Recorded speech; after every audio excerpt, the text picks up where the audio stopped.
Welcome to Political Science online class. Dear students, in previous video we have learnt topic like preamble of Indian Constitution. Today in this video I am going to explain the silent features of Constitution. ಪ್ರಿಯ ವಿದ್ಯಾರ್ಥಿಗಳೇ, ಕಳೆದಂಥ ಒಂದು ವಿಡಿಯೋನಲ್ಲಿ ನಾವು ಭಾರತ ಸಂವಿಧಾನದ ಪ್ರಸ್ತಾವನೆಯ ಕುರಿತಾಗಿ ತಿಳಿದಿದ್ದೇವೆ. ಇಂದಿನ ಅವಧಿಯಲ್ಲಿ ಭಾರತ ಸಂವಿಧಾನದ ಪ್ರಧಾನ ಲಕ್ಷಣಗಳ ಕುರಿತಾಗಿ ತಿಳಿಯೋಣ. ನೋಡಿ, ಒಬ್ಬ ವ್ಯಕ್ತಿ ಅಂತ ನಾವು ತಗೊಂಡಾಗ ವ್ಯಕ್ತಿಗೆ ಅವನದೇ ಆದಂಥ ಕೆಲವೊಂದಿಷ್ಟು ಲಕ್ಷಣಗಳಿರುತ್ತೆ. ಒಳ್ಳೆಯ ಗುಣಗಳು ಇರಬಹುದು, ಅಥವಾ ಒಂದು ಮನುಷ್ಯ ಅಂತ ತಗೊಂಡಾಗ 2 ಕಣ್ಣುಗಳು, 2 ಕಿವಿಗಳು, 2 ಕಾಲುಗಳು, 2 ಕೈಗಳು, ಅಂದರೆ ಅವನ ಕೆಲವೊಂದಿಷ್ಟು ಒಳ್ಳೆಯ ಗುಣಗಳು ಇರ್ಬೋದು. ಇದೆಲ್ಲವೂ ಸಹ ಆ ವ್ಯಕ್ತಿಯ ಒಂದು ಲಕ್ಷಣಗಳು ಆಗಿರುತ್ತೆ. ಅದೇ ರೀತಿಯಾಗಿ ಭಾರತ ಸಂವಿಧಾನಕ್ಕೂ ಸಹಿತವಾಗಿ ಅದರದೇ ಆದಂಥ ಕೆಲವೊಂದಿಷ್ಟು ಲಕ್ಷಣಗಳಿದೆ, ಅಂದರೆ ಅಂಶಗಳು ಇದೆ. ಆ ಅಂಶಗಳು ಏನು, ಆ ಒಂದು ಲಕ್ಷಣಗಳು, ಪ್ರಧಾನವಾದಂಥ ಪ್ರಮುಖವಾದಂಥ ಲಕ್ಷಣಗಳು ಯಾವುದು ಅಂತ ನೋಡಿದ್ರೆ, ಫಸ್ಟ್ ಒನ್ ಎಲ್ದಿಯೆಸ್ಟ್ ರಿಟನ್ ಕಾನ್ಸ್ಟಿಟ್ಯೂಷನ್, ಲಿಖಿತ ಮತ್ತು ಬೃಹತ್ ಸಂವಿಧಾನ. ಲಾರ್ಜೆಸ್ಟ್ ರಿಟನ್ ಕಾನ್ಸ್ಟಿಟ್ಯೂಷನ್, ಲಿಖಿತ ಮತ್ತು ಬೃಹತ್ ಸಂವಿಧಾನ. The constitution of India is the legislate of all the written constitution for the world. It is a very comprehensive, elaborate and deliberated document. ನೋಡಿ, ವಿಶ್ವದ ಸಂವಿಧಾನಗಳಲ್ಲೇ ಎಲ್ಲದರಲ್ಲಿಯೇ ಭಾರತ ಸಂವಿಧಾನ ಎನ್ನುವಂಥದ್ದು ಬೃಹತ್ ಸಂವಿಧಾನವಾಗಿದೆ. ಬೃಹತ್ ಸಂವಿಧಾನ ಅಂತಂದರೆ ಲಿಖಿತ ಬೃಹತ್ ಸಂವಿಧಾನವಾಗಿದೆ. ಇದೊಂದು ಬಹು ಸಮಗ್ರವಾದದ್ದು, ವಿಸ್ತೃತವಾದದ್ದು ಮತ್ತು ವಿವರಣಾತ್ಮಕವಾಗಿ ಎಲ್ಲ ವಿಷಯಗಳನ್ನು ಸಹಿತವಾಗಿ ಹೇಳಿರುವಂಥದ್ದನ್ನು ನಾವು ನೋಡ್ತೀವಿ. ನೋಡಿ, ಭಾರತ ಸಂವಿಧಾನದಲ್ಲಿ ಪ್ರತಿ ಅಂಶವನ್ನು ಸಹಿತವಾಗಿ ಸವಿಸ್ತಾರವಾಗಿ ತಿಳಿಸಿಕೊಟ್ಟಿರುವಂಥದ್ದನ್ನು ನಾವು ನೋಡ್ತೀವಿ. ಹಾಗಿದ್ರೆ ಅದರಲ್ಲಿ ಎಷ್ಟು ಆರ್ಟಿಕಲ್ ಇದೆಯಪ್ಪ? The Indian constitution contain the preamble and 395 articles, 8 schedules divided into 22 parts. At presently in Indian Constitution are 370 articles, 25 parts and 12 schedules. ಸಂವಿಧಾನ, ಭಾರತ ಸಂವಿಧಾನ ಎನ್ನುವಂಥದ್ದು 1950ರಲ್ಲಿ ಜಾರಿಗೆ ಬಂದಿದೆ ಎನ್ನುವಂಥದ್ದು ಎಲ್ಲರಿಗೂ ಸಹ ಗೊತ್ತಿರುವಂಥ ವಿಚಾರ. ಹಾಗಾಗಿ ಆ ಸಂವಿಧಾನ ಜಾರಿಗೆ ಬಂದಂಥ ಅಥವಾ ರಚನೆಯಾದಂಥ ಸಂದರ್ಭದಲ್ಲಿ ಒಟ್ಟು 395 ವಿಧಿಗಳು, 8 ಪರಿಶಿಷ್ಟಗಳು ಮತ್ತು 22 ಭಾಗಗಳಿದ್ದು, ನಂತರದ ದಿನಗಳಲ್ಲಿ ಕೆಲವೊಂದಿಷ್ಟು ಅಂಶಗಳನ್ನು ಸಂವಿಧಾನಕ್ಕೆ ಸೇರಿಸುವುದರ ಜೊತೆಗೆ ವಿಧಿ 470 ಆಯಿತು. ಒಟ್ಟು ವಿಧಿಗಳ ಸಂಖ್ಯೆ 470, ಈಗ ಇರುವಂಥದ್ದು 470, 25 ಭಾಗಗಳು ಮತ್ತು 12 ಪರಿಶಿಷ್ಟಗಳನ್ನು ಹೊಂದುವುದರ ಜೊತೆಗೆ 104 ತಿದ್ದುಪಡಿಗಳನ್ನು ಹೊಂದಿರುವಂಥದ್ದು, ತಿದ್ದುಪಡಿ ಆಗಿರುವಂಥದ್ದನ್ನು ನಾವು ನೋಡ್ಬೋದಾಗಿದೆ. ನೋಡಿ, ಇದೆಲ್ಲ ನೋಡಿದವಾಗ ದಿ ಹೆಲ್ದಿಯೆಸ್ಟ್ ರಿಟನ್ ಕಾನ್ಸ್ಟಿಟ್ಯೂಷನ್, ಭಾರತ ಸಂವಿಧಾನ ಎನ್ನುವಂಥದ್ದು ಬಹು ಸಮಗ್ರವಾದಂಥ, ವಿಸ್ತೃತವಾದಂಥ ಮತ್ತು ಅತ್ಯಂತ ದೊಡ್ಡದಾದಂಥ ಸಂವಿಧಾನ ಅಂತ ನಾವು ಇದಕ್ಕೆ ಕರೆಯುವುದರಲ್ಲಿ ಏನು ತಪ್ಪಿಲ್ಲದೆ ಇರುವಂಥದ್ದನ್ನು ನಾವು ನೋಡ್ತೀವಿ. This is a must biggest then the American constitution with its 7 article and 26 amendments. The Japan Constitution with 103 articles and the French Constitution with 92 articles. So comparing to other nation, ಬೇರೆ ರಾಷ್ಟ್ರಕ್ಕೆ ಹೋಲಿಕೆ ಮಾಡಿದವಾಗ ಭಾರತ ಸಂವಿಧಾನ ಎಷ್ಟು ದೊಡ್ಡದು ಅಂತ ಗೊತ್ತಾಗುತ್ತೆ. ಅಮೇರಿಕಾ ಸಂವಿಧಾನ ಎನ್ನುವಂಥದ್ದು 1779ರಲ್ಲಿ ಏನಾಗಿರುವಂಥದ್ದು ಸಂವಿಧಾನ ಎನ್ನುವಂಥದ್ದು ರಚನೆ ಆಗಿರುವಂಥದ್ದನ್ನು ನಾವು ನೋಡ್ತೀವಿ. ಅದರಲ್ಲಿ ಒಟ್ಟು 26 ಆರ್ಟಿಕಲ್ಸ್ಗಳ ಮಾತ್ರ ಇದೆ. ಭಾರತದಲ್ಲಿ ಇಡೀ ಪ್ರಪಂಚದಲ್ಲಿ ಮೊಟ್ಟ ಮೊದಲಿಗೆ ಲಿಖಿತ ಸಂವಿಧಾನವನ್ನು ಹೊಂದಿದಂಥ ರಾಷ್ಟ್ರ ಅಂದರೆ ಅಮೆರಿಕ ಸಂವಿಧಾನ. ಅದು ಎಷ್ಟು ಆರ್ಟಿಕಲ್ಸ್ ವಿಧಿಗಳನ್ನು ಹೊಂದಿದೆ? ಕೇವಲ 26 ವಿಧಿಗಳನ್ನು ಹೊಂದಿದೆ. ಅದೇ ರೀತಿಯಾಗಿ ಜಪಾನ್ ಕಾನ್ಸ್ಟಿಟ್ಯೂಷನ್ ಎನ್ನುವಂಥದ್ದು 103, ಫ್ರೆಂಚ್ ಕಾನ್ಸ್ಟಿಟ್ಯೂಷನ್ ಎನ್ನುವಂಥದ್ದು 92 ವಿಧಿಗಳನ್ನು ಹೊಂದಿದೆ. ಭಾರತ ಸಂವಿಧಾನ ಎನ್ನುವಂಥದ್ದು ಪ್ರಾರಂಭದಲ್ಲೇ 395 ವಿಧಿಗಳು, ಈಗ ಟು ದಿ ಕರೆಂಟ್ಲಿ 470 ಆರ್ಟಿಕಲ್ಸ್, 470 ವಿಧಿಗಳನ್ನು ಹೊಂದಿದೆ. ಇದನ್ನೆಲ್ಲ ನೋಡಿದವಾಗ ಇಡೀ ವಿಶ್ವದಲ್ಲಿ ಭಾರತ ಸಂವಿಧಾನ ಎನ್ನುವಂಥದ್ದು ಲಿಖಿತ ಬೃಹತ್ ಸಂವಿಧಾನ ಅಂತ ಹೇಳಿದರೆ ಏನು ತಪ್ಪಾಗಲಾರದೇ ಇರುವಂಥದ್ದನ್ನು ನಾವು ನೋಡ್ಬೋದು. Then second one, the preamble, ಪ್ರಸ್ತಾವನೆ ಅಥವಾ ಪೂರ್ವ ಪೀಠಿಕೆ. ಪ್ರಸ್ತಾವನೆ ಅಂದರೆ ಏನು ಎನ್ನುವಂಥದ್ದನ್ನು ನಾವು ಆಲ್ರೆಡಿ ಲಾಸ್ಟ್ ಕ್ಲಾಸಲ್ಲಿ ತಿಳ್ಕೊಂಡಿದ್ವಿ. ಹಾಗಾಗಿ ಪ್ರಸ್ತಾವನೆ ಮತ್ತು ಪೂರ್ವ ಪೀಠಿಕೆಯಲ್ಲಿ ಏನಿದೆ ಎನ್ನುವಂಥದ್ದನ್ನು ನೋಡ್ತಾ ಹೋಗೋದಾದರೆ, the Indian constitution has draft preamble. The preamble is an introduced which reflects the spirits are philosophy of the constitution. It defines the aims and objectives of the framers to the constitution. It's also a expressions of the aspirations of the people of India. ಭಾರತೀಯ ಸಂವಿಧಾನವು ರಚಿತವಾದಂಥ ವ್ಯವಸ್ಥೆಯಲ್ಲಿ ಪ್ರಸ್ತಾವನೆಯನ್ನು ಸೇರಿಸಲಾಗಿದೆ. ಈ ಪ್ರಸ್ತಾವನೆಯು ಸಂವಿಧಾನದ ಮೂಲ ತತ್ವಗಳು ಹಾಗೂ ಅದರ ಸ್ಫೂರ್ತಿದಾಯಕ ಅಂಶಗಳನ್ನು ಪ್ರತಿನಿಧಿಸುವಂಥದ್ದನ್ನು ನಾವು ನೋಡ್ತೀವಿ. ಭಾರತೀಯ ಪ್ರಜೆಗಳ ಅಭಿಪ್ರಾಯವನ್ನು ವ್ಯಕ್ತಪಡಿಸುವಂಥ ಅಥವಾ ಅಭಿವ್ಯಕ್ತಿ ಮತ್ತು ಆಕಾಂಕ್ಷೆಗಳ ಪ್ರತೀಕವಾಗಿರುವಂಥದ್ದನ್ನು ನಾವು ಪ್ರಸ್ತಾವನೆಯಲ್ಲಿ ನೋಡಬಹುದಾಗಿದೆ. ಯಾವೆಲ್ಲ ಅಂಶಗಳು ಇದೆ ಎನ್ನುವಂಥದ್ದನ್ನು ಲಾಸ್ಟ್ ಕ್ಲಾಸಲ್ಲಿ ನಾವು ಸಂಪೂರ್ಣವಾಗಿ ಡಿಸ್ಕಷನನ್ನು ಮಾಡಿದ್ವಿ. According to preamble of Indian Constitution, India, a sovereign, socialist, secular, democratic republic. ಭಾರತದ ಒಂದು ಸಂವಿಧಾನದ ಪ್ರಸ್ತಾವನೆಯಲ್ಲಿ ಸಾರ್ವಭೌಮ, ಸಮಾಜವಾದಿ, ಜಾತ್ಯತೀತ, ಪ್ರಜಾಸತ್ತಾತ್ಮಕ ಗಣರಾಜ್ಯ ಎನ್ನುವಂಥದ್ದನ್ನು ಸೇರಿಸಲಾಗಿದೆ. ನೋಡಿ, ಭಾರತ ಎನ್ನುವಂಥದ್ದು is not A control on the other state. ಬೇರೆ ರಾಷ್ಟ್ರದ ನಿಯಂತ್ರಣವನ್ನು ನಮ್ಮ ರಾಷ್ಟ್ರ ಮಾಡಲ್ಲ. India is A sovereign country. Bharat ಎನ್ನುವಂಥದ್ದು ಸಾರ್ವಭೌಮ ರಾಷ್ಟ್ರ. ಸೋಷಿಯಾಲಿಸ್ಟ್, ಸಮಾಜವಾದಿ ರಾಷ್ಟ್ರವಾಗಿರುವಂಥದ್ದು. ಅಂದರೆ ನಮ್ಮಲ್ಲಿ ಜಾತಿ, ಧರ್ಮ ಅಥವಾ ಮೇಲು ಕೀಳು, ಕಾರ್ಮಿಕ ಅಥವಾ ಓನರ್ ಎನ್ನುವಂಥ ಯಾವುದೇ ರೀತಿಯಂಥ ತಾರತಮ್ಯ ಎನ್ನುವಂಥದ್ದು ನಮ್ಮಲ್ಲಿ ಇಲ್ಲ. The secular nation, it's not A individual religion. ನಮ್ಮಲ್ಲಿ ಒಂದು ರಾಷ್ಟ್ರದಲ್ಲಿ ಹೇಗೆ ಒಂದು ರಾಷ್ಟ್ರೀಯ ಧರ್ಮ ಇದೆಯೋ ಅದೇ ರೀತಿಯಾಗಿ ಭಾರತದಲ್ಲಿ ರಾಷ್ಟ್ರೀಯ ಧರ್ಮ ಎನ್ನುವಂಥದ್ದು ಇಲ್ಲ. ನಮ್ಮದು ಜಾತ್ಯತೀತ ರಾಷ್ಟ್ರ. ಎಲ್ಲ ಧರ್ಮದವರು, ಎಲ್ಲ ಜಾತಿಯವರು ಸಹ ಇರುವಂಥದ್ದನ್ನು ನಾವು ನೋಡ್ತೀವಿ. ಡೆಮೊಕ್ರೆಟಿಕ್, ಪ್ರಜಾಸತ್ತಾತ್ಮಕ, ಪ್ರಜಾಪ್ರಭುತ್ವವನ್ನು ಅಳವಡಿಸಿಕೊಂಡಂತಹ ರಾಷ್ಟ್ರ ಗಣರಾಜ್ಯ. To the republic, directly or indirectly elected their head of the nation. ಭಾರತದ ರಾಷ್ಟ್ರಪತಿಗಳನ್ನು ನಾವು ಪರೋಕ್ಷವಾಗಿ ಅಥವಾ ಪ್ರತ್ಯಕ್ಷವಾಗಿ ಆಯ್ಕೆಯನ್ನು ಮಾಡಿದ್ದರದನ್ನು ನಾವು ಗಣರಾಜ್ಯ ಅಂತ ಕರಿತೀವಿ. ಆ ಗಣರಾಜ್ಯ ವ್ಯವಸ್ಥೆನೇ ನಾವು ಹೊಂದಿದ್ದೀವಿ, ನಾಟ್ ಎ ಹೆರಿಡಿಟಿ ಬೇಸಿಸ್. ರಾಷ್ಟ್ರಪತಿಗಳ ಆಯ್ಕೆ ಎನ್ನುವಂಥದ್ದು ವಂಶ ಪಾರಂಪರ್ಯವಾಗಿ ಆಗೋದಿಲ್ಲ. ಜನರಿಂದ ಅಥವಾ ಪರೋಕ್ಷವಾಗಿ ಅಥವಾ ಪ್ರತ್ಯಕ್ಷವಾಗಿ ಆಯ್ಕೆಯಾಗುವಂಥದ್ದನ್ನು ನಾವು ನೋಡ್ತೀವಿ. ಇದೆಲ್ಲ ನಮ್ಮ ಪ್ರಿಯಾಂಬಲಲ್ಲೇ ನಾವು ಸೇರಿಸ್ಕೊಂಡಿದ್ದೀವಿ. ನೋಡಿದ್ವಿ, ನಮ್ಮದು ಎಲ್ದಿಯೆಸ್ಟ್ ರಿಟರ್ನ್ ಕಾನ್ಸ್ಟಿಟ್ಯೂಷನ್. ಇದು ಏನಾಗಿರುವಂಥದ್ದು ಅತ್ಯಂತ ಬೃಹದಾಕಾರವಾದಂಥ ಲಿಖಿತ ಸಂವಿಧಾನ ಆಗಿದೆ. ಭಾರತ ಪ್ರಸ್ತಾವನೆಯಲ್ಲಿ ಏನಿದೆ ಅಂತ ತಿಳ್ಕೊಂಡ್ವಿ. ನೆಕ್ಸ್ಟ್ ಮತ್ತೇನಿದೆ ನಮ್ಮ ಸಂವಿಧಾನದಲ್ಲಿ? ಒಂದು ಬೃಹತ್ ಸಂವಿಧಾನ ಆಯಿತು, ಪ್ರಸ್ತಾವನೆ ಎನ್ನುವಂಥದ್ದು ಇದೆ. ನೆಕ್ಸ್ಟ್ ಏನಿದೆ? ದಿ ಫಂಡಮೆಂಟಲ್ ರೈಟ್ಸ್, ಮೂಲಭೂತ ಹಕ್ಕುಗಳಿದೆ. So part 3 of the Indian constitution embodies 6 fundamental rights for the article 12 to 35. ಭಾರತೀಯ ಸಂವಿಧಾನದ ಭಾಗ 3ರಲ್ಲಿ ಇದನ್ನು ನಾವು ಭಾಗ 3 ಮ್ಯಾಗ್ನಾ ಕಾರ್ಟಾ ಅಂತ ಕರಿತೀವಿ. ಹೇಗೆ ಇಂಗ್ಲೆಂಡ್ನಲ್ಲಿ ಮ್ಯಾಗ್ನಾ ಕಾರ್ಟಾದಲ್ಲಿ ಪ್ರಜೆಗಳಿಗೆ ರೈಟ್ಸ್ಗಳನ್ನು, ಹಕ್ಕುಗಳನ್ನು ಕೊಟ್ಟರು, ಅದೇ ರೀತಿಯಾಗಿ ಭಾರತ ಸಂವಿಧಾನದಲ್ಲೂ ಸಹಿತ ಪ್ರಜೆಗಳಿಗೆ 6 ಮೂಲಭೂತ ಹಕ್ಕುಗಳನ್ನು ಕೊಟ್ಟಿದ್ದೀವಿ. ವಿಧಿ 12ರಿಂದ 35ರವರೆಗೆ. ನಮ್ಮ ಸಂವಿಧಾನದ ವಿಧಿ 12ರಿಂದ 35 ಏನು ಹೇಳಿದೆ? ಪ್ರಜೆಗಳಿಗಿರುವಂಥ ಮೂಲಭೂತ ಹಕ್ಕುಗಳ ಕುರಿತಾಗಿ ಹೇಳಿದೆ.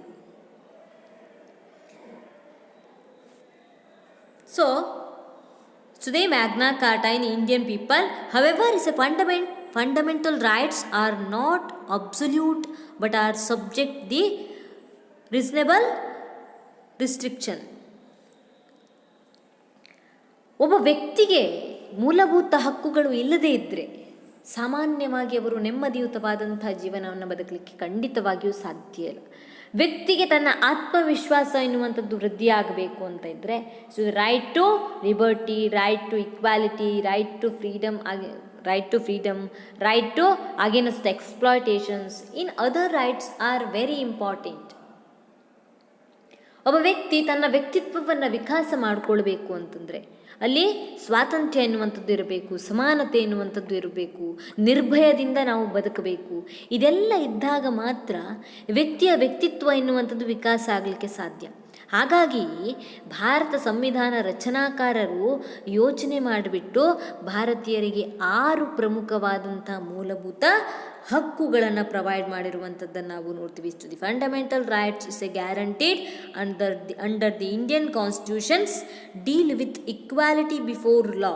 ಇಷ್ಟು the prohibition against discriminations, right to freedom of speech from associations, practice any professions, practice any religion in etc. ಒಬ್ಬ ವ್ಯಕ್ತಿ ಎಲ್ಲೂ ಸಹ ಕೆಲಸ ಮಾಡಬಹುದಾಗಿದೆ.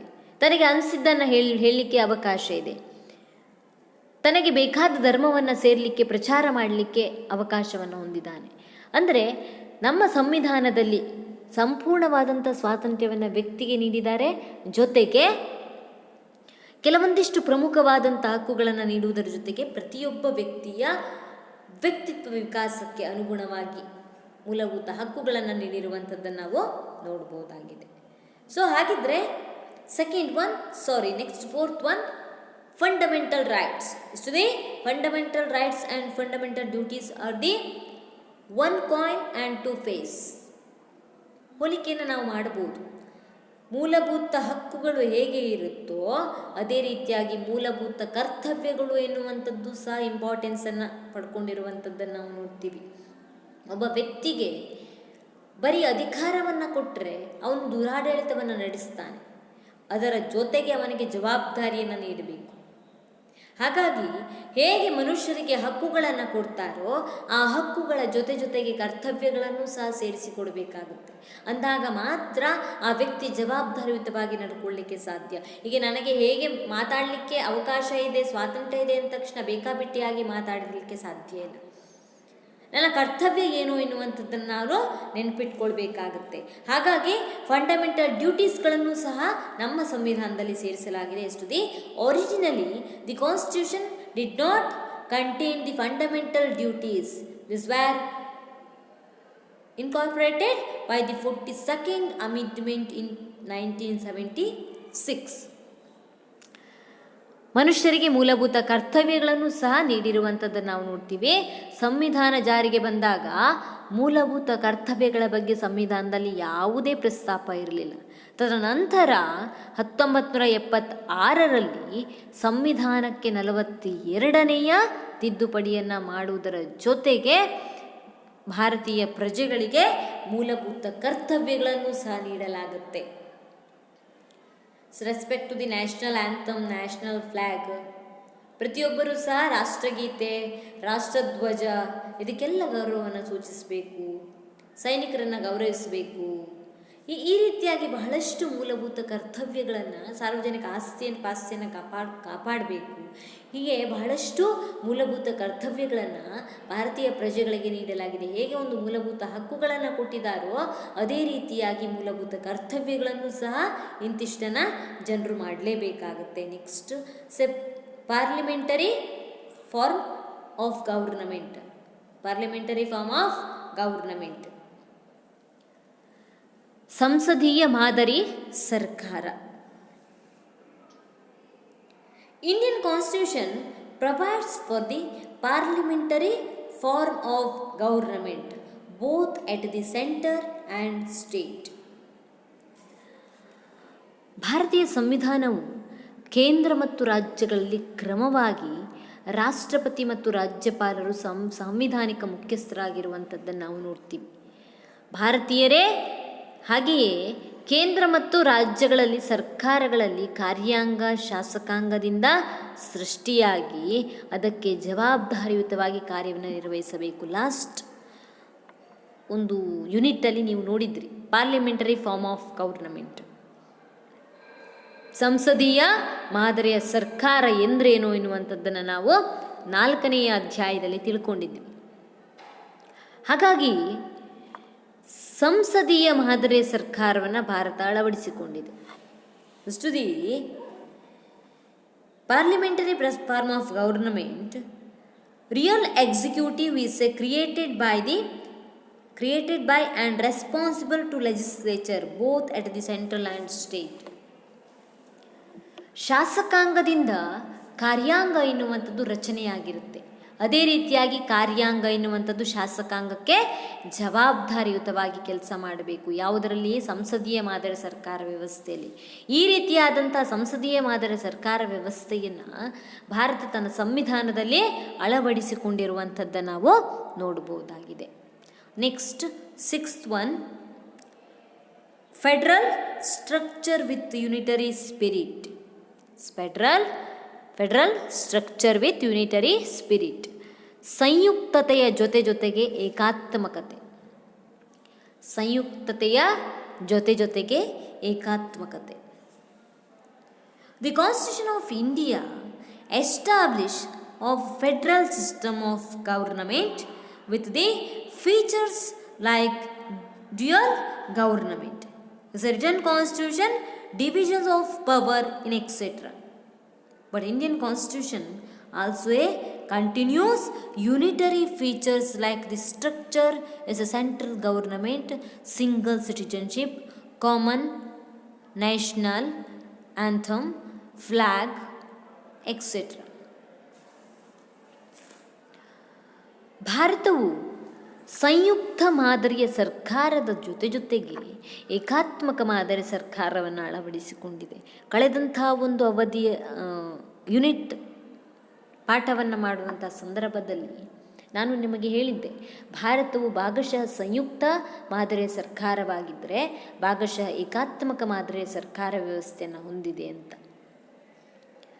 ಭಾರತದಲ್ಲಿ ಬಲಿಷ್ಠ ಕೇಂದ್ರ ಸರ್ಕಾರ ವ್ಯವಸ್ಥೆ ಇದೆ. ಬಲಿಷ್ಠವಾದಂತಹ ಕೇಂದ್ರ ಸರ್ಕಾರ ವ್ಯವಸ್ಥೆ ಇದೆ. ಅತ್ಯಂತ ಕಡೆಯದಾದಂಥ ಅಧಿಕಾರ ಎನ್ನುವಂಥದ್ದು ಕೇಂದ್ರ ಸರ್ಕಾರದ ಕೈಯಲ್ಲಿರುವಂಥದ್ದನ್ನು ನಾವು ನೋಡ್ತೀವಿ. ಇದು ಏಕಾತ್ಮಕ ಮಾದರಿಯ ಸರ್ಕಾರ ವ್ಯವಸ್ಥೆ. ಆ ಲಕ್ಷಣವನ್ನು ಹೊಂದಿದೆ. ಬಲಿಷ್ಠ ಕೇಂದ್ರ ಸರ್ಕಾರ ಇರಬಹುದು, ಏಕ ಪೌರತ್ವ ಇರ್ಬೋದು, ಏಕ ರಾಷ್ಟ್ರಗೀತೆ ಇರ್ಬೋದು, ಏಕ ರಾಷ್ಟ್ರಧ್ವಜ ಇರ್ಬೋದು, ಲಾಂಛನಗಳು ಇರ್ಬೋದು. ಇದೆಲ್ಲ ಏಕಾತ್ಮಕ ಮಾದರಿ ಸರ್ಕಾರ ವ್ಯವಸ್ಥೆ. ಅದೇ ರೀತಿಯಾಗಿ ನಮ್ಮಲ್ಲಿ ಅಧಿಕಾರವನ್ನು ಕೇಂದ್ರ ಸರ್ಕಾರ ಮತ್ತು ರಾಜ್ಯ ಸರ್ಕಾರಗಳಲ್ಲಿ ಹಂಚಿಕೆಯನ್ನು ಮಾಡಲಾಗಿದೆ. ಇದು ಸಂಯುಕ್ತ ಮಾದರಿಯ ಲಕ್ಷಣಗಳು. ಕೆಲವೊಂದಿಷ್ಟು ಅಂಶಗಳನ್ನು ನಾವು ಸಂಯುಕ್ತ ಮಾದರಿಯನ್ನು ಅಳವಡಿಸಿಕೊಂಡಿದ್ದರೆ, ಸರ್ಕಾರ ವ್ಯವಸ್ಥೆಯನ್ನು ಅಳವಡಿಸಿಕೊಂಡಿದ್ದರೆ, ಕೆಲವೊಂದಿಷ್ಟು ಅಂಶಗಳನ್ನು ಏಕಾತ್ಮಕ ಮಾದರಿಯ ಸರ್ಕಾರವನ್ನು ನಾವು ಅಳವಡಿಸಿಕೊಂಡಿರುವಂಥದ್ದನ್ನು ನಾವು ನೋಡ್ತೀವಿ. To the mixed unitary and federal system. ನಾವೇನಾಗಿರುವಂಥದ್ದು ಭಾಗಶಃ ಕೆಲವೊಂದಿಷ್ಟು ಲಕ್ಷಣಗಳನ್ನು ಏಕಾತ್ಮಕ ಮಾದರಿಯನ್ನು ಹೊಂದ್ಕೊಂಡಿದ್ರೆ, ಇನ್ನು ಕೆಲವೊಂದಿಷ್ಟು ಲಕ್ಷಣಗಳನ್ನು ಸಂಯುಕ್ತ ಮಾದರಿಯ ಸರ್ಕಾರದ ಲಕ್ಷಣಗಳನ್ನು ಹೊಂದಿರುವಂಥದ್ದನ್ನು ನಾವು ನೋಡ್ತೀವಿ. ನೋಡಿ, ಅಮೆರಿಕ ಎನ್ನುವಂಥದ್ದು ಸಂಯುಕ್ತ ವ್ಯವಸ್ಥೆಯನ್ನು ಹೊಂದಿದೆ. ಅಲ್ಲಿ ಸಿಟಿಜನ್ಶಿಪ್, ರಾಜ್ಯಕ್ಕೆ ಬೇರೆ ಪೌರತ್ವ, ರಾಷ್ಟ್ರಕ್ಕೆ ಬೇರೆ ಪೌರತ್ವ, ರಾಜ್ಯಕ್ಕೆ ಬೇರೆ ಸರ್ಕಾರ, ರಾಷ್ಟ್ರಕ್ಕೆ ಬೇರೆ ಸರ್ಕಾರ, ರಾಜ್ಯಕ್ಕೆ ಬೇರೆ ರಾಜ್ಯಗೀತೆ, ರಾಷ್ಟ್ರಕ್ಕೆ ಬೇರೆ ರಾಷ್ಟ್ರಗೀತೆ.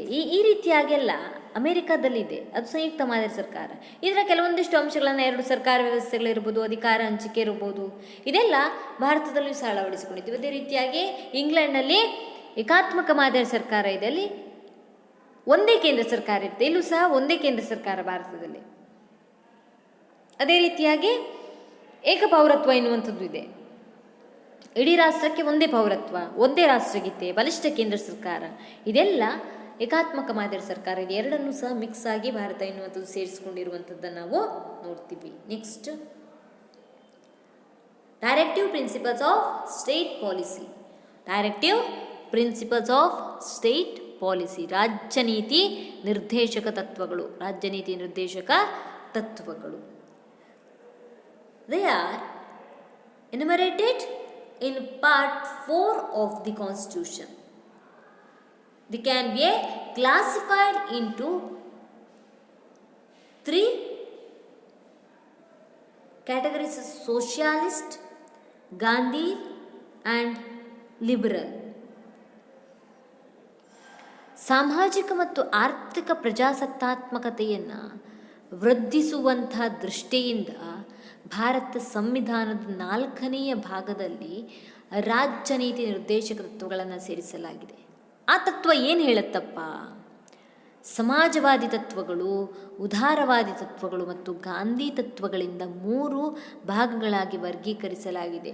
ರಾಜ್ಯಗಳಿಗೆ ಇದೇ ರೀತಿಯಾಗಿ ಆಡಳಿತವನ್ನು ನಡೆಸಿ ಎನ್ನುವಂಥ ಒಂದು ಮಾರ್ಗಸೂಚಿಯನ್ನು ಹೇಳುವಂಥದ್ದೇ. ಈ ರೀತಿಯಾಗಿ ನಡ್ಕೊಳ್ಬೇಕು ರಾಜ್ಯ ಸರ್ಕಾರ ಎನ್ನುವಂಥದ್ದು, ಈ ರೀತಿಯಾಗಿ ಆಡಳಿತವನ್ನು ನಡೆಸಬೇಕು ಎನ್ನಲಿಕ್ಕೆ ಒಂದು ಮಾರ್ಗಸೂಚಿ ಇದೆ.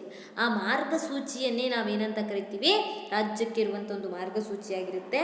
ಅದೇ ರಾಜ್ಯ ನೀತಿ ನಿರ್ದೇಶಕ ತತ್ವಗಳು ಆಗಿರುವಂಥದ್ದನ್ನು ನಾವು ನೋಡ್ಬೋದು. Next, independence of judiciary.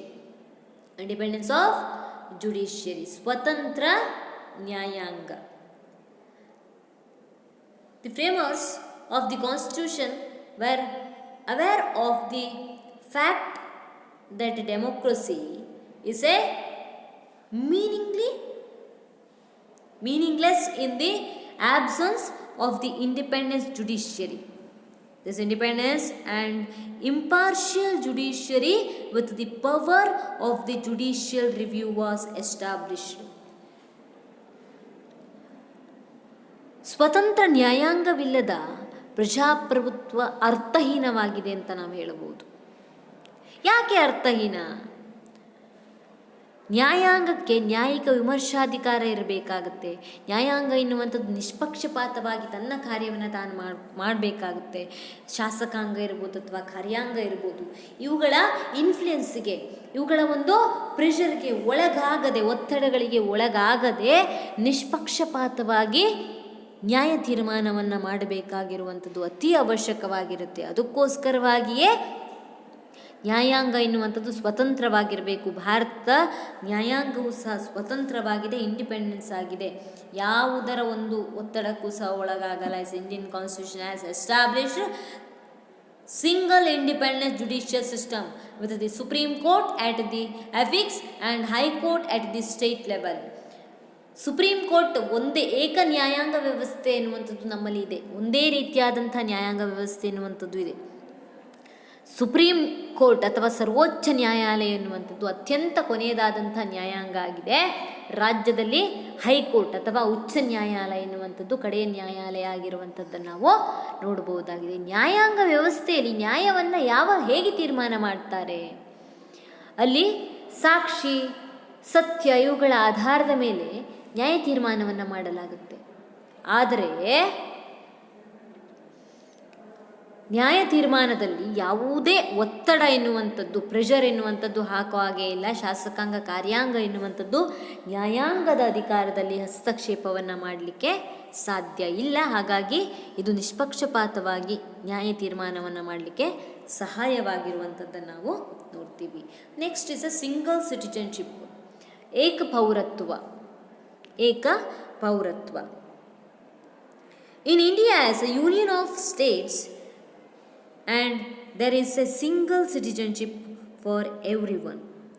All Indian citizens have one citizenship. ಭಾರತದಲ್ಲಿ ಸಂಯುಕ್ತ ಮಾದರಿಯ ಸರ್ಕಾರ ವ್ಯವಸ್ಥೆ ಇದ್ದರೂ ಸಹ ಏಕ ಪೌರತ್ವವನ್ನು ನೀಡಲಾಗಿದೆ. ರಾಜ್ಯದ ಸರ್ಕಾರ ವ್ಯವಸ್ಥೆಗೂ ಕೇಂದ್ರಕ್ಕೂ ಒಂದೇ ಪೌರತ್ವ ವ್ಯವಸ್ಥೆ ಎನ್ನುವಂಥದ್ದು ಇದೆ. ಹಾಗಾಗಿ ಇಲ್ಲಿ ರಾಜ್ಯಕ್ಕೆ ಬದ್ಧವಾಗಿರುವಂಥ ಅವಶ್ಯಕತೆಗಳಿಲ್ಲ. ಎಲ್ಲರೂ ಸಹ ರಾಷ್ಟ್ರಕ್ಕೆ ಅಥವಾ ದೇಶಕ್ಕೆ ವಿಧೇಯತೆಯನ್ನು ಕೊಡಲೇಬೇಕು. ರಾಷ್ಟ್ರದ ಪೌರತ್ವ ಅಂದರೆ ರಾಜ್ಯಕ್ಕೆ ಪ್ರತ್ಯೇಕವಾದಂಥ ಪೌರತ್ವವನ್ನು ನೀಡಿದರೆ ಜನರು ಸಂಕುಚಿತವಾದಂಥ ಮನಸ್ಥಿತಿಯನ್ನು ಹೊಂದುತ್ತಾರೆ. ಕೇವಲ ನಮ್ಮ ರಾಜ್ಯ ಎನ್ನುವಂಥ ಮನಸ್ಥಿತಿ ಎಲ್ಲರಲ್ಲೂ ಬರುತ್ತೆ. ನಮ್ಮ ರಾಷ್ಟ್ರ ಎನ್ನುವಂಥ ಒಂದು ದೊಡ್ಡ ಮನಸ್ಥಿತಿ ಯಾರಿಗೂ ಸಹ ಬರೋದಿಲ್ಲ ಎನ್ನುವಂಥ ಉದ್ದೇಶದಿಂದಾಗಿ ಭಾರತ ಸಂವಿಧಾನದಲ್ಲಿ ಜನರಿಗೆ ಏಕ ಪೌರತ್ವವನ್ನು ನೀಡಿದ್ದಾರೆ ವಿನಃ ಬಹುಪೌರತ್ವ ಅಥವಾ ದ್ವಿಪೌರತ್ವವನ್ನು ಇಲ್ಲಿ ನೀಡದೇ ಇರಲಿಕ್ಕೆ ಕಾರಣ ಇದೆ. ಏನಾಗಬೇಕು? ನಮ್ಮ ರಾಜ್ಯ ಎನ್ನುವಂಥ ಸಂಕುಚಿತ ಮನೋಭಾವನೆ ಯಾರಲ್ಲೂ ಸಹ ಬರಬಾರ್ದು. ನಮ್ಮ ರಾಷ್ಟ್ರ ಎನ್ನುವಂಥ ಅತ್ಯಂತ ದೊಡ್ಡದಾದಂಥ ಮನೋಭಾವ ಎಲ್ಲರಲ್ಲೂ ಬೆಳೀಬೇಕು ಎನ್ನುವಂಥ ಉದ್ದೇಶದಿಂದಾಗಿ ಇಡೀ ರಾಷ್ಟ್ರಕ್ಕೆ ಒಂದೇ ಸಿಟಿಜನ್ಶಿಪ್ ನಾಗರಿಕತೆಯನ್ನು ಪೌರತ್ವವನ್ನು ನೀಡಲಾಗಿರುವಂಥದ್ದನ್ನು ನಾವು ನೋಡ್ತೀವಿ. ನೆಕ್ಸ್ಟ್, ಎಮರ್ಜೆನ್ಸಿ ಪವರ್, ತುರ್ತು ಪರಿಸ್ಥಿತಿಯ ಅಧಿಕಾರಗಳು. ತುರ್ತು ಪರಿಸ್ಥಿತಿಯ ಅಧಿಕಾರಗಳು ಯಾವೆಲ್ಲ ಇದೆ?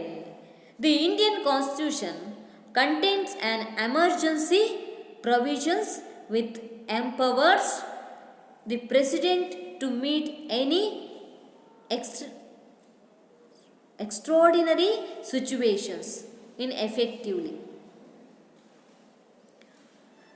ಭಾರತೀಯ ಸಂವಿಧಾನವು ಭಾರತದ ರಾಷ್ಟ್ರಪತಿಯವರು ಎದುರಾಗುವಂಥ ವಿಶೇಷ ಸನ್ನಿವೇಶಗಳನ್ನು ಪರಿಣಾಮಕಾರಿಯಾಗಿ ಎದುರಿಸಲು ಅನುಕೂಲವಾಗಲಿ ಎನ್ನುವಂಥ ಉದ್ದೇಶದಿಂದಾಗಿ ಕೆಲವೊಂದಿಷ್ಟು ಕೆಟ್ಟ ಪರಿಸ್ಥಿತಿಗಳು ಉಂಟಾಗುವಂಥ ಸಂದರ್ಭಗಳಿರುತ್ತೆ. ಅಂತಹ ಸಂದರ್ಭದಲ್ಲಿ, ಕಷ್ಟವಾದಂಥ ಸಂದರ್ಭದಲ್ಲಿ ಭಾರತದ ರಾಷ್ಟ್ರಪತಿಗಳಿಗೆ 3 ರೀತಿಯಾದಂಥ ತುರ್ತು ಪರಿಸ್ಥಿತಿಯನ್ನು ಹೇರಲಿಕ್ಕೆ ಅವಕಾಶ ಇರುವಂಥದ್ದನ್ನು ನಾವು ನೋಡ್ತೀವಿ. To the emergency powers of the president are enumerated in Article 352 in National Emergency, Article 356 State Emergency, Article 360 Financial emergency. 3 ರೀತಿಯಾದಂಥ ತುರ್ತು ಪರಿಸ್ಥಿತಿಗಳನ್ನು ಹೇರಲಿಕ್ಕೆ ಅವಕಾಶ ಇರುವಂಥದ್ದು ಯಾವ್ಯಾವುದದು? ರಾಷ್ಟ್ರೀಯ ತುರ್ತು ಪರಿಸ್ಥಿತಿ, ರಾಜ್ಯ ತುರ್ತು ಪರಿಸ್ಥಿತಿ ಅಥವಾ ರಾಷ್ಟ್ರಪತಿ ಆಳ್ವಿಕೆ, 3ನೇದು ಆರ್ಥಿಕ ತುರ್ತು ಪರಿಸ್ಥಿತಿ. ಈ ರಾಷ್ಟ್ರೀಯ ತುರ್ತು ಪರಿಸ್ಥಿತಿಯನ್ನು ಈಗಾಗಲೇ 3 ಸಲ ಹೇರಿರುವಂಥದ್ದನ್ನು ನಾವು ನೋಡಬಹುದಾಗಿದೆ. ಇದು ಎಷ್ಟನೇ ವಿಧಿ ಹೇಳಿರುವಂಥದ್ದು?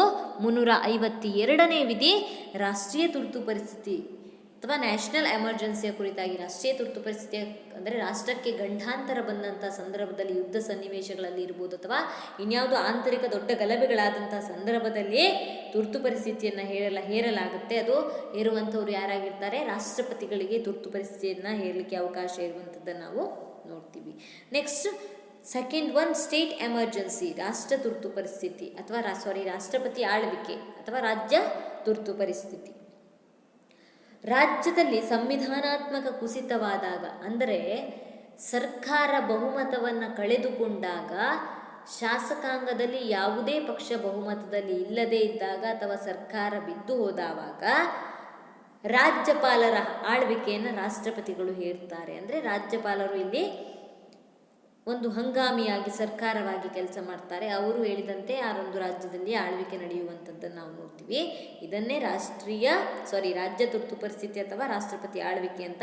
ಅಂದರೆ ರಾಜ್ಯಪಾಲರು ಇಲ್ಲಿ ಕೆಲಸ ಮಾಡ್ತಾರೆ, ಆದರೆ ಯಾರ ನಿರ್ದೇಶನದಲ್ಲಿ? ರಾಷ್ಟ್ರಪತಿಗಳ ಒಂದು ನಿರ್ದೇಶನದಲ್ಲಿ. ಇದು ಎಷ್ಟನೇ ವಿಧಿ ಹೇಳುತ್ತೆ? ಸಂವಿಧಾನ ವಿಧಿ 356ನೇ ವಿಧಿ ಹೇಳಿರುವಂಥದ್ದನ್ನು ನಾವು ನೋಡ್ತೀವಿ.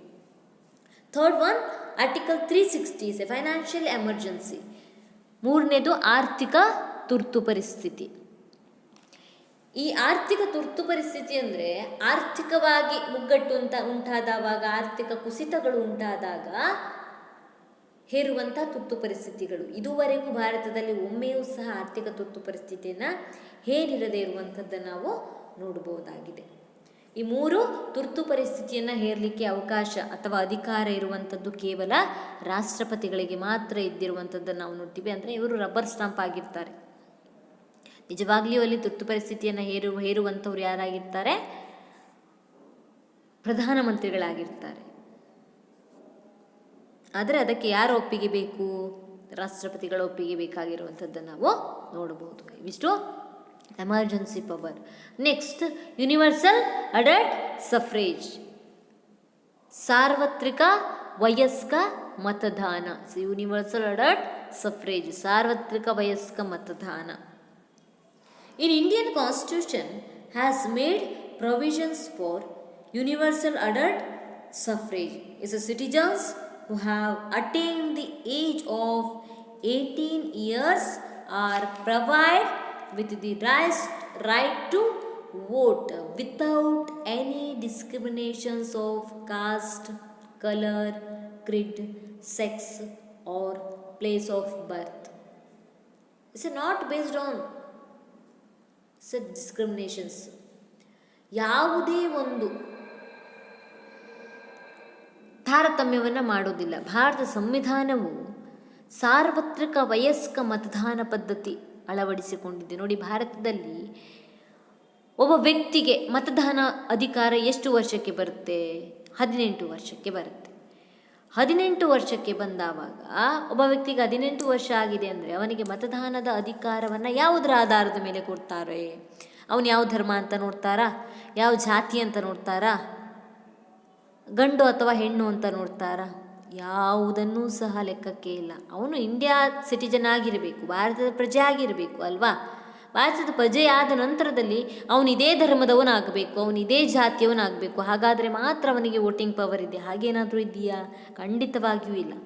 ನಮ್ಮಲ್ಲಿ ಸಾರ್ವತ್ರಿಕ ವಯಸ್ಕ ಮತದಾನ, ಅವನಿಗೆ ಇಷ್ಟು ಏಜ್ ಆಗಿರಬೇಕು. ಎಷ್ಟು? 18 ವರ್ಷ ಆದವಂಥವನಿಗೆ ಅವನು ಯಾವುದೇ ಜಾತಿ ಇರಲಿ, ಧರ್ಮ ಇರಲಿ, ಲಿಂಗ ಇರಲಿ, ಭಾಷೆ ಇರಲಿ, ಯಾವುದೇ ಜನಾಂಗ ಇರಲಿ, ಯಾವ ತಾರತಮ್ಯವನ್ನು ಮಾಡದೆ ಅವರಿಗೆ ಮತದಾನದ ಅಧಿಕಾರವನ್ನು ಕೊಡ್ತೀವಿ. ಅದನ್ನೇ ಸಾರ್ವತ್ರಿಕ ವಯಸ್ಕ ಮತದಾನ ಪದ್ಧತಿ ಅಂತ ಕರೆದಿರುವಂಥದ್ದನ್ನು ನಾವು ನೋಡ್ಬೋದು. ನೆಕ್ಸ್ಟ್, ಪಂಚಾಯತ್ ರಾಜ್ ಸಿಸ್ಟಮ್, ಪಂಚಾಯತ್ ರಾಜ್ ವ್ಯವಸ್ಥೆ. In 73rd and 74th Constitutional Amendment Act of 1993 have added 3 local self-government, which is not found in any other constitution of the world. 1993 ಸಂವಿಧಾನಕ್ಕೆ 93ರಲ್ಲಿ ಭಾರತ ಸಂವಿಧಾನಕ್ಕೆ ತಿದ್ದುಪಡಿಯನ್ನು ಮಾಡಲಾಗುತ್ತೆ. ಎಷ್ಟನೇ ತಿದ್ದುಪಡಿ? 73 ಮತ್ತು 74ನೇ ತಿದ್ದುಪಡಿಯ ಮಾಡಲಾಗುತ್ತೆ. ಭಾರತದಲ್ಲಿ 3 ಹಂತಗಳಲ್ಲಿ ಸ್ಥಳೀಯ ಸರ್ಕಾರ ವ್ಯವಸ್ಥೆಗೆ ಅವಕಾಶನ ಕಲ್ಪಿಸಲಾಗಿದೆ. ಗ್ರಾಮೀಣ ಸ್ಥಳೀಯ ಸರ್ಕಾರಗಳಿರ್ಬೋದು, ನಗರ ಸ್ಥಳೀಯ ಸರ್ಕಾರಗಳಿರ್ಬೋದು. ಗ್ರಾಮೀಣ ಸ್ಥಳೀಯ ಸರ್ಕಾರದಲ್ಲಿ 3 ಹಂತಗಳನ್ನು ನಾವು ಕಾಣ್ತೀವಿ. ಗ್ರಾಮ ಪಂಚಾಯತ್, ಜಿಲ್ಲಾ ಪಂಚಾಯತ್, ಗ್ರಾಮ ಪಂಚಾಯತ್, ತಾಲೂಕಾ ಪಂಚಾಯತ್ ಮತ್ತು ಜಿಲ್ಲಾ ಪಂಚಾಯತ್ ಎನ್ನುವಂಥದ್ದು 3 ಹಂತಗಳಲ್ಲಿ, ಸ್ತರಗಳಲ್ಲಿ ವಿಂಗಡಣೆಯಾಗಿದೆ. ಅದೇ ರೀತಿಯಾಗಿ ನಗರಗಳಲ್ಲಿಯೂ ಸಹಿತವಾಗಿ 3 ಹಂತಗಳಲ್ಲಿ ವಿಂಗಡಣೆಯಾಗಿರುವಂಥದ್ದನ್ನು ನಾವು ನೋಡಬಹುದು. ಅಂದರೆ ಏನಾಗಿರುವಂಥದ್ದು? ಪಂಚಾಯತ್ ವ್ಯವಸ್ಥೆಗೆ, ಸ್ಥಳೀಯ ಸರ್ಕಾರಗಳಿಗೆ ಭಾರತ ಸಂವಿಧಾನದಲ್ಲಿ ಅವಕಾಶ ಕಲ್ಪಿಸಲಾಗಿದ್ದು ಎಷ್ಟರಲ್ಲಿ? 1993ರಲ್ಲಿ. 1950ರಲ್ಲಿ ಭಾರತ ಎನ್ನುವಂಥದ್ದು, ಸಂವಿಧಾನ ಎನ್ನುವಂಥದ್ದು ಏನು ಜಾರಿಗೆ ಬಂತು, ಆ ಸಂದರ್ಭದಲ್ಲಿ ಈ ರೀತಿಯಾದಂಥ 3 ಹಂತಗಳಲ್ಲಿ ಪಂಚಾಯತ್ ವ್ಯವಸ್ಥೆ ಎನ್ನುವಂಥದ್ದು ಇದ್ದಿರಲಿಲ್ಲ. ತದನಂತರ ಸಂವಿಧಾನಕ್ಕೆ 73 ಮತ್ತು 74ನೇ ತಿದ್ದುಪಡಿಯನ್ನು ಮಾಡುವುದರ ಜೊತೆಗೆ 1993ರಲ್ಲಿ ಸ್ಥಳೀಯ ಸರ್ಕಾರಗಳು ಅಥವಾ ಪಂಚಾಯತ್ ರಾಜ್ ವ್ಯವಸ್ಥೆಗೆ ಅವಕಾಶವನ್ನು ಕಲ್ಪಿಸಿಕೊಡಲಾಯಿತು. Next, methods of amendment. Methods of amendment, ತಿದ್ದುಪಡಿ ವಿಧಾನ. ತಿದ್ದುಪಡಿಯನ್ನು ಅಂದರೆ ಸಂವಿಧಾನವನ್ನು ಹೇಗೆ ತಿದ್ದುಪಡಿ ಮಾಡ್ತಾರೆ ಎನ್ನುವಂಥದ್ದು. ಈಗ ನೋಡಿ, 73 ಮತ್ತು 74ನೇ ತಿದ್ದುಪಡಿಯ ಮೂಲಕವಾಗಿ ಪಂಚಾಯತ್ ರಾಜ್ ಸಿಸ್ಟಮನ್ನು ಅಳವಡಿಸಲಾಯಿತು ಅಂತ ಹೇಳಿದೆ ಅಲ್ವಾ? ಹಾಗಿದ್ದರೆ ಸಂವಿಧಾನಕ್ಕೆ ಹೇಗೆ ತಿದ್ದುಪಡಿ ಮಾಡ್ತಾರಪ್ಪ? ಅಮೆಂಡ್ಮೆಂಟ್ ಹೇಗೆ ಆಗುತ್ತೆ? The constitution of India provides for the rigid and flexible methods of amendment. ಸಂವಿಧಾನ ಕಠಿಣತೆ ಮತ್ತು ಸುಲಭತೆ ಏನು ಎನ್ನುವಂಥದ್ದನ್ನು ನಾವು 2nd ಚಾಪ್ಟ್ರಲ್ಲೇ ನೋಡಿದ್ವಿ, 3rd ಚಾಪ್ಟ್ರಲ್ಲಿ ಅಲ್ವಾ? 3ನೇ ಒಂದು ಅಧ್ಯಾಯದಲ್ಲಿ ನೋಡಿದ್ವಿ. ಸಂವಿಧಾನದ ಲಿಖಿತ ಸಂವಿಧಾನ ಅಂದರೆ ಹೇಗಿರುತ್ತೆ, ಅಲಿಖಿತ ಸಂವಿಧಾನ ಹೇಗಿರುತ್ತೆ, ಕಠಿಣ ಸಂವಿಧಾನ ಹೇಗಿರುತ್ತೆ, ಸುಲಭ ಸಂವಿಧಾನ ಹೇಗಿರುತ್ತೆ ಎನ್ನುವಂಥದ್ದು. ಹಾಗಿದ್ರೆ ಭಾರತ ಸಂವಿಧಾನ ಭಾಗಶಃ ಸುಲಭ ಆದರೆ ಭಾಗಶಃ ಕಠಿಣ ವಿಧಾನವನ್ನು ಅಳವಡಿಸಿಕೊಂಡಿದೆ. ಅಂದರೆ ಕೆಲವೊಂದಿಷ್ಟು ಆರ್ಟಿಕಲ್ ಅಥವಾ ವಿಧಿಗಳನ್ನು ತಿದ್ದುಪಡಿ ಮಾಡುವುದು ಸುಲಭ ಆದರೆ ಕೆಲವೊಂದಿಷ್ಟು ವಿಧಿಗಳನ್ನು ತಿದ್ದುಪಡಿ ಮಾಡುವುದು ಕಠಿಣ ಆಗಿದೆ. ಹಾಗಿದ್ರೆ ಅದು ಯಾವ ವಿಧಾನ? The three methods of amendment enumerated in Article 368 of the Constitution. Bharat ಸಂವಿಧಾನದ 368ನೇ ವಿಧಿ ತಿದ್ದುಪಡಿಯ ವಿಧಾನಗಳಿಗೆ ಅವಕಾಶಗಳನ್ನು ಮಾಡಿಕೊಟ್ಟಿದೆ. ಎಷ್ಟು ರೀತಿಯ ತಿದ್ದುಪಡಿ ಮಾಡಲಾಗುತ್ತೆ ಭಾರತ ಸಂವಿಧಾನವನ್ನು? 3 ರೀತಿಯಾಗಿ ತಿದ್ದುಪಡಿ ಮಾಡಲಾಗುತ್ತೆ. It's a first procedure. Certain provisions can be amended by the union parliament by the simple majority. ಪಾರ್ಲಿಮೆಂಟಿನ ಉಭಯ ಸದನಗಳ ಸರಳ ಬಹುಮತದೊಂದಿಗೆ ತಿದ್ದುಪಡಿಯನ್ನು ಮಾಡುವಂಥದ್ದು. ಅಂದರೆ ಉಭಯ ಸದನ ಅಂತಂದರೆ ಮೇಲ್ಮನೆ ಮತ್ತು ಕೆಳಮನೆಯಲ್ಲಿ ಬಿಲ್ ಪಾಸ್ ಆದರೆ ಸಾಕು ತಿದ್ದುಪಡಿ ಮಾಡಲಿಕ್ಕೆ. ಸಿಂಪಲ್ ಮೆಜಾರಿಟಿ, ಎಷ್ಟು ಜನ ಬಂದಿರ್ತಾರೋ ಅದರಲ್ಲಿ ಅರ್ಧಕ್ಕಿಂತ ಒಬ್ಬನು ಜಾಸ್ತಿಯಾಗಿ ಒಪ್ಪಿಕೊಂಡ್ರೆ ಸಾಕು. 100 ಜನರು ಪ್ರೆಸೆಂಟ್ ಇದ್ದಾರೆ ಅಂತಂದರೆ ಅಲ್ಲಿ 51 ಜನರು ಒಪ್ಪಿಕೊಂಡ್ರೆ ಸಾಕು, ಅದು ತಿದ್ದುಪಡಿ ಆಗುತ್ತೆ. ಈ ರೀತಿಯಾಗಿ ಸಿಂಪಲ್ ಮೆಜಾರಿಟಿ, ಪಾರ್ಲಿಮೆಂಟು ಮೇಲ್ಮನೆ ಮತ್ತು ಕೆಳಮನೆ, ಲೋಕಸಭೆ ಮತ್ತು ರಾಜ್ಯಸಭೆಯ ಸಿಂಪಲ್ ಮೆಜಾರಿಟಿಯೊಟ್ಟಿಗೆ ಸಂವಿಧಾನ ತಿದ್ದುಪಡಿ ಆಗುವಂಥದ್ದು. ಮತ್ತೊಂದು ಮೆಥಡ್ ಇದೆ, ಇದು ಎಲ್ಲದಕ್ಕೂ ಸಹ ಅಪ್ಲೈ ಆಗೋದಿಲ್ಲ, ಕೆಲವೊಂದು ಆರ್ಟಿಕಲ್ಗೆ ಮಾತ್ರ. ಮತ್ತೊಂದು ಸಹ ಇದೆ, ಏನದು ಮೆಥಡು ಅಮೆಂಡ್ಮೆಂಟಿಗೆ? In certain others provisions can be amended by the difficult method. The bill must be passed by 2/3 majority in each houses of the parliament. ಅದು ಏನು, ಅರ್ಧಕ್ಕಿಂತ ಒಬ್ಬನು ಜಾಸ್ತಿಯಾಗಿ ಒಪ್ಕೊಂಡ್ರೆ ಸಾಕು ಒಂದೇ ವಿಧಾನದಲ್ಲಿ. ಎರಡನೇ ವಿಧಾನದಲ್ಲಿ ಕೆಲವೊಂದಿಷ್ಟು ವಿಧಿಗಳನ್ನು ತಿದ್ದುಪಡಿ ಮಾಡಬೇಕು ಅಂತಂದರೆ ಸರಳ ಬಹುಮತ ಸಾಲೋದಿಲ್ಲ, ವಿಶೇಷ ಬಹುಮತದೊಟ್ಟಿಗೆ ಸಂಸತ್ತಿನ ಉಭಯ ಸದನಗಳು ಒಪ್ಪಿಗೆಯನ್ನು ಸೂಚಿಸಬೇಕು. ಲೋಕಸಭೆ ಮತ್ತು ರಾಜ್ಯಸಭೆಯ ವಿಶೇಷ ಬಹುಮತದೊಟ್ಟಿಗೆ ಬಿಲ್ ಪಾಸ್ ಆದರೆ ಮಾತ್ರ ಅಲ್ಲಿ ತಿದ್ದುಪಡಿ ಮಾಡಲಿಕ್ಕೆ ಆಗತ್ತೆ. Next third one procedure, the remain provisions can be amended by the difficult methods. The bill must be passed by 2/3 majority in each houses of the parliament and reflected by the more than half of state legislature. ಮೂರನೇದು ಅತ್ಯಂತ ಕಠಿಣವಾದಂಥ ತಿದ್ದುಪಡಿ ವಿಧಾನ. ಏನದು? ಪಾರ್ಲಿಮೆಂಟಿನ ಉಭಯ ಸದನಗಳ ವಿಶೇಷ ಬಹುಮತದ ಜೊತೆಗೆ ಭಾರತದ ಒಕ್ಕೂಟದಲ್ಲಿರುವಂಥ ಅರ್ಧದಷ್ಟು ರಾಜ್ಯಗಳ ಶಾಸನ ಸಭೆಯಲ್ಲಿ ಒಪ್ಪಿಗೆ ಪಡೆದುಕೊಳ್ಳುವುದರ ಮೂಲಕವಾಗಿ ತಿದ್ದುಪಡಿಯನ್ನು ಮಾಡುವಂಥದ್ದು. ಸಂವಿಧಾನದಲ್ಲಿ ಕೆಲವೊಂದಿಷ್ಟು ಕಠಿಣವಾದಂಥ ವಿಷಯಗಳನ್ನು ಹೇಳಿರ್ತಾರೆ, ಅದನ್ನು ತಿದ್ದುಪಡಿ ಮಾಡಬೇಕು ಅಂತಂದರೆ ಪಾರ್ಲಿಮೆಂಟಿನ ಸ್ಪೆಷಲ್ ಮೆಜಾರಿಟಿಯ ಜೊತೆಗೆ ಭಾರತದಲ್ಲಿ 28 ರಾಜ್ಯಗಳಿದೆ ಅಂತಂದರೆ ಅಲ್ಲಿ 15 ರಾಜ್ಯಗಳು ಎನ್ನುವಂಥದ್ದು ಒಪ್ಪಿಗೆಯನ್ನು ಸೂಚಿಸಬೇಕಾಗತ್ತೆ. ಅಂದರೆ ಅರ್ಧದಷ್ಟು 14 ಮತ್ತು 15 ರಾಜ್ಯಗಳು ಎನ್ನುವಂಥದ್ದು ಒಪ್ಪಿಗೆಯನ್ನು ಸೂಚಿಸಬೇಕಾಗತ್ತೆ. ರಾಜ್ಯಗಳು ಅಂತಂದರೆ ರಾಜ್ಯದ ಶಾಸಕಾಂಗದಲ್ಲಿ ಒಪ್ಪಿಗೆಯನ್ನು ಸೂಚಿಸಿದಾಗ ತಿದ್ದುಪಡಿ ಮಾಡಲಿಕ್ಕೆ ಸಾಧ್ಯ ಆಗುತ್ತೆ. ಇದು ಅತ್ಯಂತ ಕಠಿಣಕರವಾದಂಥ ತಿದ್ದುಪಡಿ ವಿಧಾನ ಆಗಿರುವಂಥದ್ದನ್ನು ನಾವು ನೋಡ್ಬೋದು. ಈ ರೀತಿಯಾಗಿ 3 ರೀತಿಯಾಗಿ ಭಾರತದ ಸಂವಿಧಾನವನ್ನು ತಿದ್ದುಪಡಿ ಮಾಡಲಿಕ್ಕೆ ಸಾಧ್ಯ ಆಗುತ್ತೆ. ನೆಕ್ಸ್ಟ್, ಆಲ್ ಇಂಡಿಯಾ ಸರ್ವಿಸ್, ಅಖಿಲ ಭಾರತ ಸೇವೆಗಳು.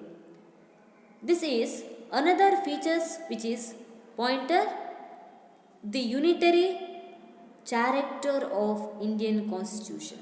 There is a provisions for common all India service like IAS, IPS and IFS. ಭಾರತೀಯ ಸಂವಿಧಾನವು ಏಕಾತ್ಮಕತೆಯ ಲಕ್ಷಣಗಳನ್ನು ಸೂಚಿಸುವ ಕೆಲವೊಂದಿಷ್ಟು ಅಂಶಗಳನ್ನು ಹೊಂದಿದೆ. ಅದರ ಅನ್ವಯ ಅಖಿಲ ಭಾರತೀಯ ಸೇವೆಗಳಾದ IAS ಇರ್ಬೋದು, IPS ಇರ್ಬೋದು, IFS ಇರ್ಬೋದು, ಈ ಮುಂತಾದ ಸೇವೆಗಳಿಗೆ ನೇಮಕಾತಿ ಮಾಡುವ ಅಧಿಕಾರ ಎನ್ನುವಂಥದ್ದು ಕೇಂದ್ರ ಸರ್ಕಾರ ಅಥವಾ ಪಾರ್ಲಿಮೆಂಟ್ ತನ್ನಲ್ಲಿ ಇಟ್ಟುಕೊಂಡಿದೆ. ಇದರಲ್ಲಿ ರಾಜ್ಯ ಸರ್ಕಾರ ಯಾವುದೇ ರೀತಿಯಾದಂಥ ಹಸ್ತಕ್ಷೇಪ ಅಥವಾ ನಿಯಂತ್ರಣವನ್ನು ಮಾಡೋ ಹಾಗೆ ಇಲ್ಲ. ಅಖಿಲ ಭಾರತೀಯ ಸೇವೆಗಳ ಕುರಿತಾಗಿಯೇ ನಿರ್ಧಾರಗಳನ್ನು ತೆಗೆದುಕೊಳ್ಳುವಂಥದ್ದು ಕೇವಲ ಪಾರ್ಲಿಮೆಂಟ್ ಮಾತ್ರ. ಅದಕ್ಕೆ ನಿಯಂತ್ರಣವನ್ನು ಸಾಧಿಸಲಿಕ್ಕೆ ಯಾರಿಗೆ ಸಾಧ್ಯ ಇಲ್ಲ? ರಾಜ್ಯ ಸರ್ಕಾರಕ್ಕೆ ಯಾವುದೇ ರೀತಿಯಾದಂಥ ಅಧಿಕಾರ ಇಲ್ಲದೇ ಇರುವಂಥದ್ದನ್ನು ನಾವು ನೋಡಬಹುದು. ಅಖಿಲ ಭಾರತ ಸೇವೆಯ ಕುರಿತಾಗಿಯೂ ಸಹಿತವಾಗಿ ಭಾರತ ಸಂವಿಧಾನದಲ್ಲಿ ಹೇಳಿದ್ದಾರೆ. Next last one, division of power. Division of power, ಅಧಿಕಾರ ವಿಭಜನೆ. The legislative powers of union and state are divided in 3 list. ಭಾರತೀಯ ಸಂವಿಧಾನವು ಶಾಸನೀಯ ಅಧಿಕಾರಗಳು ಕೇಂದ್ರ ಮತ್ತು ರಾಜ್ಯಗಳ ನಡುವೆ 3 ಪಟ್ಟಿಗಳಲ್ಲಿ ಹಂಚಿಕೆ ಮಾಡಿರುವಂಥದ್ದು ನಾವು ನೋಡ್ತೀವಿ. First one is a central list or union list, second one is a state list and third one is a concurrent list. 3 ಪಟ್ಟಿಗಳನ್ನು ನಾವಿಲ್ಲಿ ನೋಡಲಿಕ್ಕೆ ಸಾಧ್ಯ ಇದೆ. they are union list. To the union list, say 100 subjects like external affairs, defense, currency, income tax, in etc. The union parliament alone is authorized to legislate.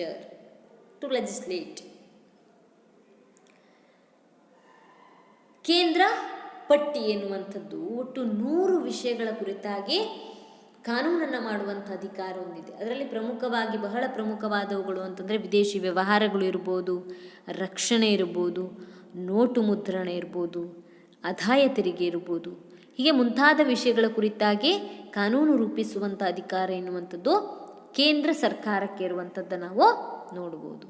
Second list, state list.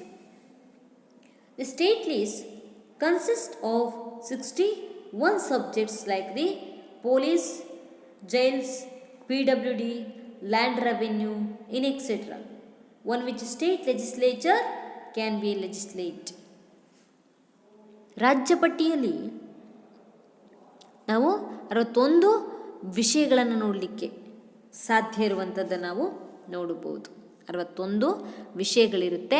61 ಪ್ರಮುಖವಾದಂಥ ವಿಷಯಗಳು ಯಾವುದಪ್ಪ ಅಂತಂದರೆ police ಇರ್ಬೋದು, ಬಂದಿಖಾನೆ ಇರ್ಬೋದು, ಲೋಕೋಪಯೋಗಿ ಇರ್ಬೋದು, ಭೂಕಂದಾಯ ಇರ್ಬೋದು, ಆರೋಗ್ಯ ಇರ್ಬೋದು, ಹೀಗೆ ಮುಂತಾದ ವಿಷಯಗಳ ಕುರಿತಾಗಿ ಕಾನೂನುಗಳನ್ನು ರೂಪಿಸುವಂಥ ಅಧಿಕಾರ ಎನ್ನುವಂಥದ್ದು ರಾಜ್ಯ ಸರ್ಕಾರಕ್ಕೆ ಇರುತ್ತೆ. ಈಗ ನೋಡಿ, ಗೌರ್ಮೆಂಟ್ ಹಾಸ್ಪಿಟಲ್ಗಳ ಕುರಿತಾಗಿ ನಿರ್ಧಾರಗಳನ್ನು ತೆಗೆದುಕೊಳ್ಳುವಂಥದ್ದು ಕೇಂದ್ರ ಸರ್ಕಾರ ಅಲ್ಲ, ರಾಜ್ಯ ಸರ್ಕಾರಗಳು.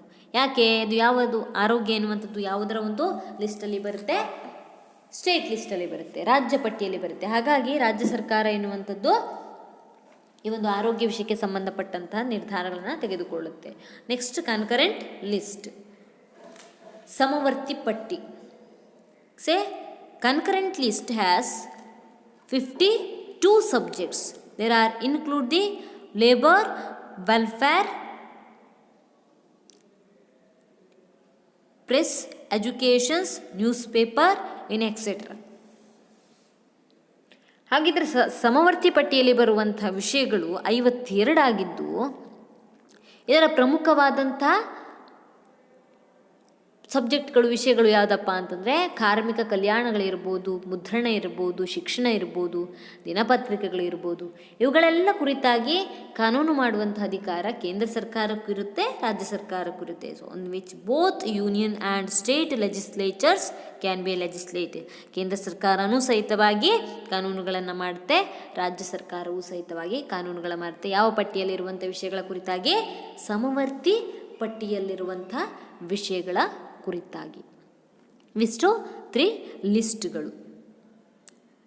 So there are some of the importance silent features of Indian constitution. ಇವೆಲ್ಲ ಏನಾಗಿರುವಂಥದ್ದು ಭಾರತ ಸಂವಿಧಾನದ ಪ್ರಮುಖವಾದಂಥ ಲಕ್ಷಣಗಳು ಆಗಿರುವಂಥದ್ದನ್ನು ನಾವು ನೋಡ್ತೀವಿ. ಟೋಟಲಿಯಾಗಿ 15 ಫೀಚರ್ಸ್ಗಳನ್ನು ನಾವು ನೋಡ್ತೀವಿ. ಈ ಅಂಶಗಳೆಲ್ಲ ಇರುವಂಥದ್ದು ಎಲ್ಲಿ? ಭಾರತದ ಸಂವಿಧಾನದಲ್ಲಿ. ಇದೆಷ್ಟೆಲ್ಲ ಅಂಶಗಳು ಎನ್ನುವಂಥದ್ದು ಭಾರತದ ಸಂವಿಧಾನದ ಪ್ರಮುಖವಾದಂಥ ಲಕ್ಷಣಗಳಾಗಿರುವಂಥದ್ದನ್ನು ನಾವು ನೋಡಬಹುದು. ಇದನ್ನು 10 ಮಾರ್ಕ್ಸ್ಗೆ ಕೇಳುವಂಥ ಚಾನ್ಸಸ್ಗಳು ಬಹಳ ಇದೆ. 10 ಮಾರ್ಕ್ಸ್ಗೆ ಇದನ್ನು explain the silent features of Indian constitution, Bharat ಸಂವಿಧಾನದ ಪ್ರಮುಖವಾದಂಥ ಲಕ್ಷಣಗಳನ್ನು ಬರೆಯಿರಿ ಅಂತ 10 ಮಾರ್ಕ್ಸ್ಗೆ ಕೇಳ್ತಾರೆ. ಹಾಗಾಗಿ ಈ 15 ಪಾಯಿಂಟ್ ಎನ್ನುವಂಥದ್ದು ಬಹಳ ಪ್ರಮುಖವಾಗಿರುವಂಥದ್ದನ್ನು ನಾವು ನೋಡ್ತೀವಿ. Next video we will discuss in fundamental rights.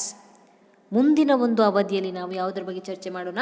ಮೂಲಭೂತ ಹಕ್ಕುಗಳ ಕುರಿತಾಗಿ ಚರ್ಚೆ ಮಾಡೋಣ. ಎಷ್ಟು ಮೂಲಭೂತ ಹಕ್ಕಿದೆ, ಏನಿದೆ, ಅದು ಅಂದರೆ ಏನು ಎನ್ನುವಂಥದ್ದನ್ನು ಮುಂದಿನ ಅವಧಿಯಲ್ಲಿ ತಿಳ್ಕೊಳ್ಳೋಣ. Thank you.